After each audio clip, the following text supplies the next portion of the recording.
Oke, kita kembali lagi untuk membahas tentunya tetap di seputar-seputar para pengungsi. Nah, tentu pembahasan kita kali ini cukup berbeda ya dari konten-konten yang selama ini kita bahas, yaitu tentang Rohingya. Nah, ini di konten kali ini saya akan membahas seorang pengungsi yang ada di belakang pengungsi. Ya, tentunya yang mengikuti video-video saya pasti tahu yang saya maksud, karena kemarin sudah saya upload juga tentang pengungsi yang ada di belakang Rohingya. Siapa dia? Yaitu yang ada di thumbnail. Dan sudah saya bahas panjang kali lebar di konten-konten saya yang sudah saya upload sebelumnya, silahkan dicek. Dan kali ini saya akan membocorkan salah satu informasi tentang orang yang ada di thumbnail saya di depan, yaitu seorang, ya mungkin kalau bagi pengikutnya itu adalah junjungan mereka lah, seorang habaib. Nah, habaib itu tahu sendiri apa? Habaib itu adalah mereka yang mengatasnamakan atau yang mengaku sebagai cucu Nabi walaupun DNA mereka itu masih diragukan dan mereka tidak berani untuk melakukan tes DNA hingga saat ini. Karena apa? Banyak atau ada salah satu di antara mereka yang sudah melakukan tes DNA, namun hasilnya mereka tidak tersambung ke DNA Rasul. Dan mereka sampai saat ini, hingga saat ini, mereka masih mengaku sebagai cucu Nabi dan mengaku sebagai golongan orang yang paling mulia, lebih mulia daripada pribumi Indonesia. Sehingga apa? Pengikut-pengikut mereka sangat bangga untuk mendapatkan doa-doa dari orang-orang yang mungkin sesungguhnya mereka ini berbohong, mengatasnamakan agama. Kebohongan-kebohongan mereka itu menjual-jual agama.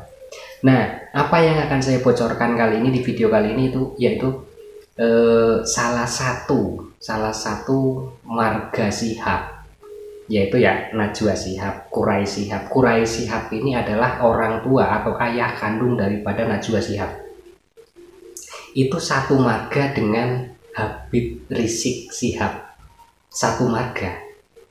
Nah, si Habib Rizik Shihab yang selama ini dikenal sebagai imam besar, ya imam besar di, nggak tahu di Kemayoran atau di mana, saya nggak tahu, itu selama ini mereka dikenal sebagai imam besar, dan dari kelompok sebelah menyebutnya adalah Imam Jumbo.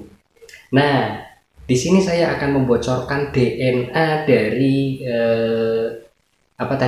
marga Shihab, walaupun bukan dari keluarga Habib Rizik Shihab, tapi dari keluarga Quraisy Shihab. Itu yang akan saya beberkan dalam video ini, biar kalian tahu siapa sebenarnya mereka, si para orang-orang yang dari Yaman yang mengaku sebagai keturunan Nabi.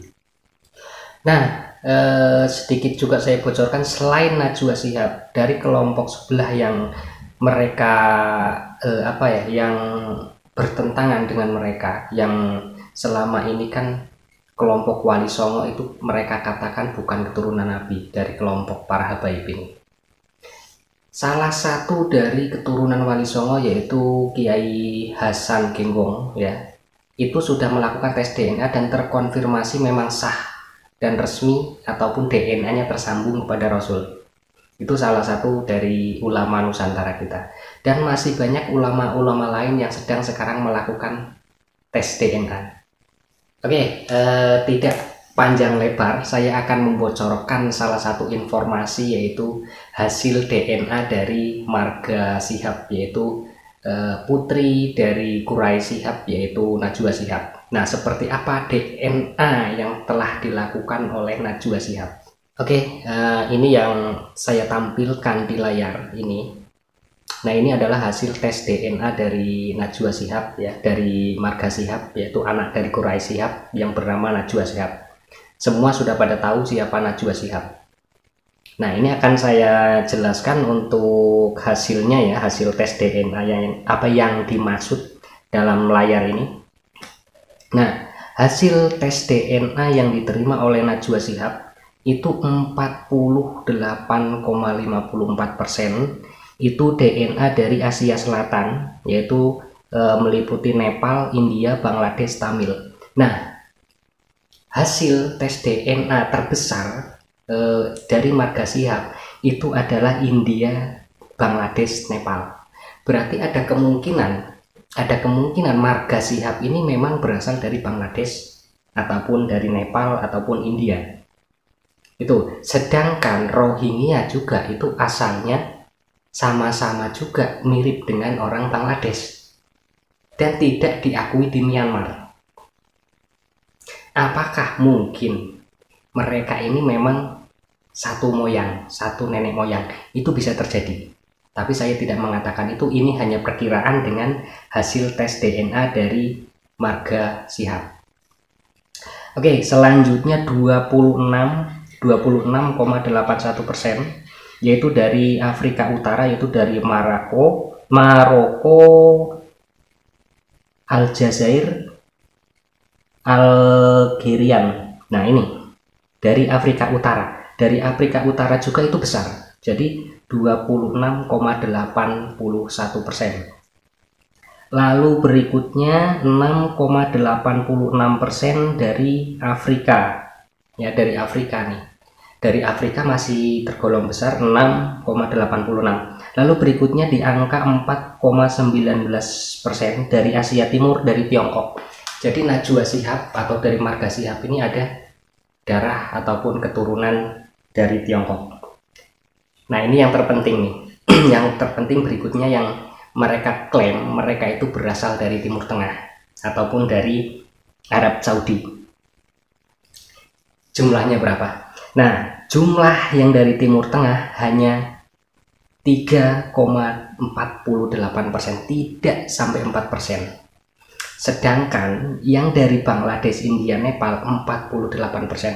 Tapi kenapa mereka kekeh bahwa mereka itu adalah keturunan atau cucu dari Rasul, sedangkan Rasul itu berasal dari Timur Tengah atau dari Arab Saudi. Sedangkan dari Timur Tengahnya cuma 3,48 berbanding dengan 48,54, jauh sekali. Jadi mereka mendekati memang dari Bangladesh dan India. Oke, yang berikutnya ada 2,20% Eropa Selatan, ya, Portugis. Dari keturunan Portugis ada DNA Portugisnya ada 2,20%. Yang selanjutnya ada 1,91% dari Eropa Utara. Berikutnya ada 1,43% diaspora Asia. Nah, diaspora ini maksudnya campuran antara Asia dengan Amerika. Jadi diaspora Asia Amerika. Ada DNA yang bercampur antara keturunan Asia dan Amerika. Oke, yang berikutnya ada 1,22, yaitu diaspora Eropa, Puerto Rico. Nah, itu Asia, Eropa, Puerto Rico. Jadi Najwa Shihab ini DNA-nya tidak mengarah kepada keturunan Rasul, jauh sekali, karena yang dari Timur Tengahnya hanya 3,48, sedangkan dari Nepal, India, Bangladesh ada 48. Jadi di sini lebih kuat mereka adalah keturunan dari Bangladesh. Jadi wajar saja kalau memang mereka itu membela mati-matian para Rohingya untuk datang dan menampung di Indonesia. Itu bisa terjadi karena memang mereka itu satu moyang. Itu kalau memang kita melihat dari hasil DNA dari marga Shihab. Tapi kita tidak tahu yang sebenarnya seperti apa, karena itu mereka yang memang benar-benar mengetahui ilmu tentang DNA, dan itu kita serahkan kepada mereka yang memahami tentang ilmu itu. Nah, mungkin cukup di sini dulu, ambil saja kesimpulannya apa, karena DNA-nya yang Timur Tengah dengan Bangladesh lebih besar ke Bangladesh. Nah, kita ambil juga selama ini kita melihat bahwa mereka ada di belakang para Rohingya. Sedangkan Rohingya itu ada di Bangladesh, mirip orang Bangladesh, dan di Myanmar tidak pernah diakui. Bisa kemungkinan itu terjadi, mereka itu satu moyang. Oke, mungkin cukup seperti itu yang diinformasikan pagi ini. Kita lanjut ke video-video berikutnya.